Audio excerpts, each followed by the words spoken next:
ఎవరో మనల్ని ఆదరించాలని కాదు, నీ ప్రభువు నీతో కూడా ఉండగా ఇంకా ఎవరు కూడా అవసరము లేదండి. హల్లెలూయా.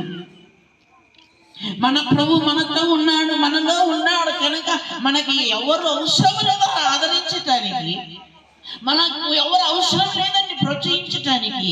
నిన్ను బలపరచువాని అంది నీవు సమస్తము చేయగలవు. చూడండి ఇప్పుడు ఇలాగా ఫిలిప్పీలకు రాసిన పత్రిక 4:13 చూడమ్మా ఒకసారి. 4:13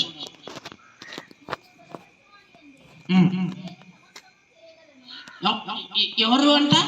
పౌలు మాట్లాడుతున్నాడు, నన్ను బలపరచువాని యందు నేను సమస్తము. చెప్తావా ఈ రోజు నుంచి? సైతానా, నన్ను బలపరచువాని యందు నేను సమస్తం చేస్తాను. సైతాన్ అంటది ఈరోజు నీ కథ అయిపోతుంది, ఈరోజు నీ చదువు అయిపోతుంది, నువ్వు ఎగ్జామ్స్ లో పాస్ కాలేవు అని చెబుతుంది సైతాను. ఈరోజు నీ యొక్క స్థితి గతులన్నీ కూడా మారిపోతుందని చెబుతుంది సైతాను. కానీ సైతానుతో నీవు చెప్పగలుగుతావా, నన్ను బలపరిచిన వాని యందు నేను సమస్తము చేయగలను. నిలబడిపోతూ ఉంటాం కదా, ఎవరో వచ్చి ఏదో మాట చెప్పగానే అవునా. ఈరోజు మన సమాజంలో మూఢనమ్మకాలు ఇప్పుడు కూడా ఉన్నాయి. ఏంటో తెలుసా? నల్ల పిల్లి వస్తే ఏదో వస్తే భయపడిపోతూ ఉంటాం, కుక్కలు అరిస్తే భయపడిపోతూ ఉంటాం, నక్కలు అరిస్తే భయపడిపోతుంటాం. కానీ ప్రభు ఏమంటున్నాడంటే, ఆయన మనలో ఉన్నాడు కనుక, ఆయన మనల్ని బలపరుస్తున్నాడు కనుక మనకి భయము లేదు. హల్లెలూయా. మనకి భయం లేదు, ఎటువంటి భయం కూడా లేదు.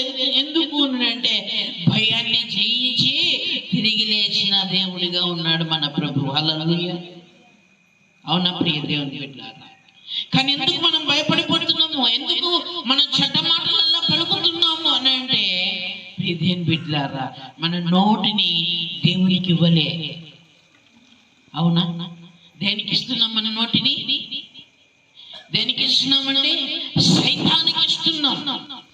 మన నోటిని, మన మనస్సు, మన తలంతా కూడా దేవునికి ఇవ్వవలసిన మనము సైతానికి ఇస్తున్నాం. ప్రియ దేవుని బిడ్డలారా, హల్లెలూయా. లోకమంతా ఈ రీతిగా మారిపోయింది, లోకమంతా ఈ రీతిగా వెళ్ళిపోతుంది. అందుకే ప్రభు అంటున్నాడు, ఇదిగో నేను త్వరగా వచ్చుచున్నాను.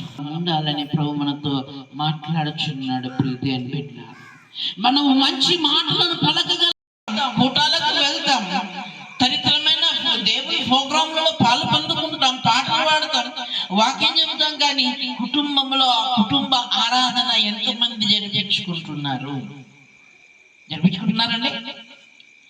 అవునా? కొంతమంది ఉన్నారండి, బాగా కుటుంబంలో ఆరాధన జరిపించాలని పాపం ప్రయాసపడేటువంటి వారు ఎంతమంది ఉన్నారు. హల్లెలూయా. వారు ఒక్కరిగా కూర్చొని కుటుంబం కోసం ప్రార్థన చేస్తూ ఉంటారు. దేవునికి స్తోత్రం కలుగును గాక. కానీ వారి కుటుంబంలో వారికి సహకరించే వారు లేక ఏం కూర్చుందామలే అని విశ్వాసం తగ్గిపోతుంది. అవునా? నేను ఒక్కనే కూర్చొని, ఒక్కదాన్నే కూర్చొని ఎంతకాలం వరకు ప్రార్థన చేయాలమ్మా? హల్లెలూయా.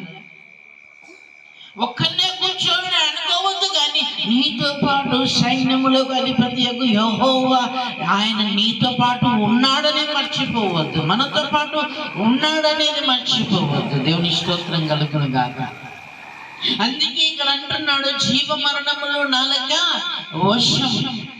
హల్లెలూయా. దాని యందు ప్రీతిపడువాడు దాని ఫలము తింటాడు. దేని యందు ప్రీతి పడుతున్నావు? అవునా? మన నోటి వెంట దుర్మాటలు మాట్లాడుతున్నప్పుడు ఎవరు ఆనందిస్తారో తెలుసా? సైతానుగాడు ఆనందిస్తాడు. హల్లెలూయా. మనం మంచి మాటలు మాట్లాడుతున్నప్పుడు దేవుడు ఆనందిస్తాడండి. హల్లెలూయా. ఇవేనండి చీకటి. చీకటి ఏంటో చీకటి.